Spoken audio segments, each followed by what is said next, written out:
hasn't become very easy to talk about this movie. Not with all the controversy going around about how it's going to influence future school shooters or whatever. Listen, we have had decades of people blaming any kind of different media, any kind of different property for all this violence and chaos going on. It's not the first or the last time this is going to happen. And it sure as hell isn't going to cause an increase in panic just because of Joker. There have been there have been plenty of other things going on. I mean, does no one remember the hype around video games causing all these shootings? Seriously, it's the controversy is not really that big of a deal. So just put that out of your mind and just focus on the movie for what it is. And for what I saw, I thought it was pretty great overall. Not it does not reach the lofty heights of King of Comedy or Taxi Driver because those are the influences that everyone's been pointing out. And this movie, as much as it tries to pay homage to them in all sorts of different ways, it does fall short, mostly because this movie has Joaquin Phoenix as the Joker, who is excellent in this role. In every second, he is just charismatic as hell. But the way this movie works, every plot thread about this movie, with its attempts at themes, revolve around the Joker just stumbling mostly through these things. He incidentally becomes the poster child for this anti-rich sentiment, and it doesn't really lead to much. He doesn't use it as part of his own push. He does not become a vigilante hunting down the wrong because that's not his MO. He's mostly focused on his home life, which is horrible. And another thing going on, the quote unquote romance, the incel stuff that people were worried about, it's barely focused on at all.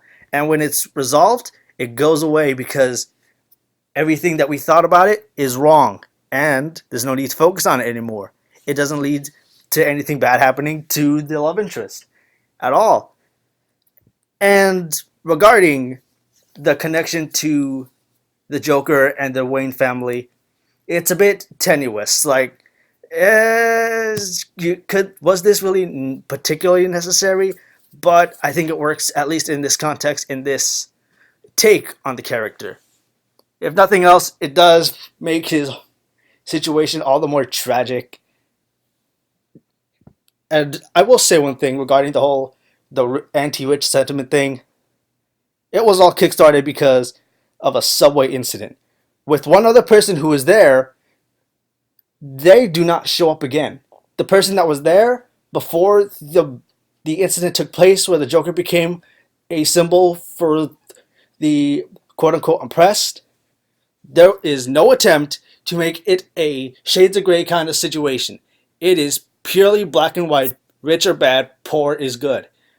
Even though I think it could have been a much better plot line if they had the person who was there, who left before the things went down, actually show up and point out that the people that died were actually horrible people, and that the person who was there probably did it in self-defense, which makes when Thomas Wayne go on TV and have to explain the situation of what happened, his work, his deaths, he can say, I will not condone this. This is not what being in a higher position should do.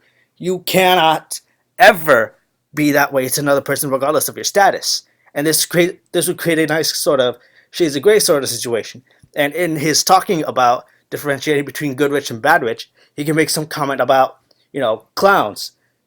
If you're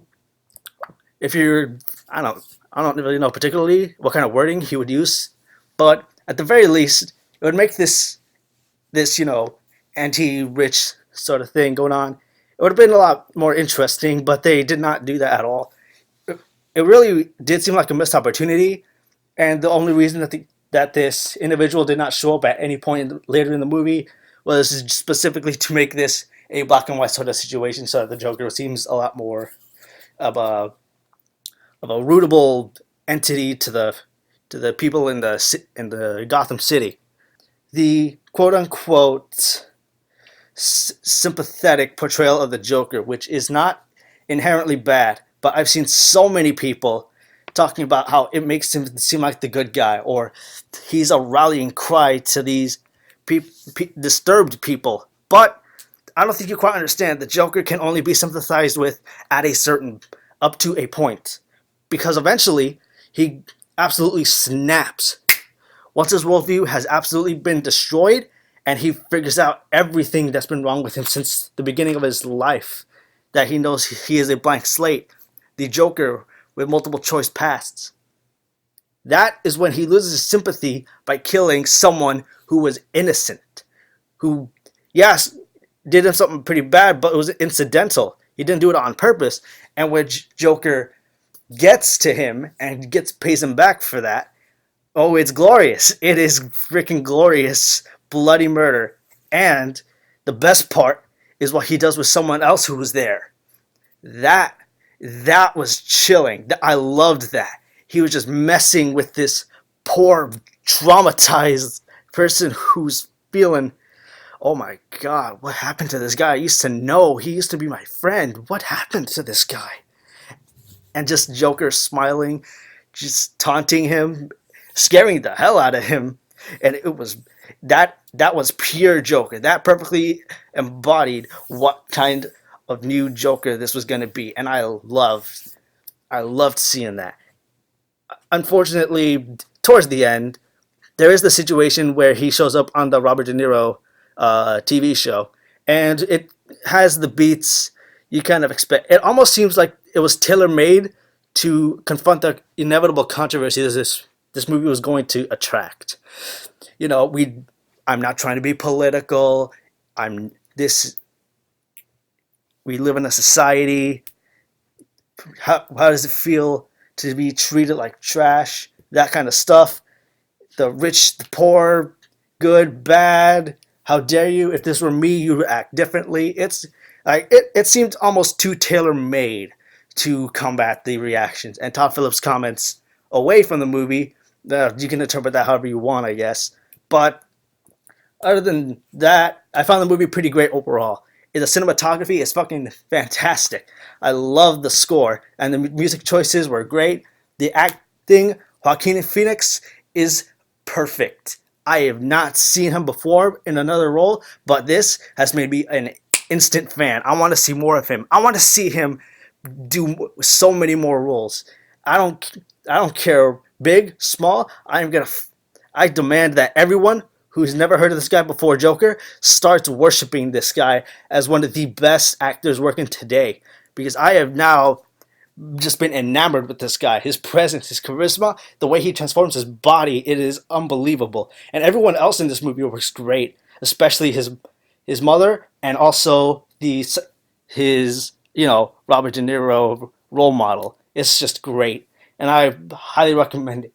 As far as the mental illness goes, it's nowhere near as problematic as 13 Reasons Why. I will say at least that much. And I'm sure there will be a ton of different, opinions about how the handling of the themes, race, I guess, because apparently that's a thing going on with this movie, because the whole white person thing, and just the rich, the mental illness, social funds, that kind of stuff.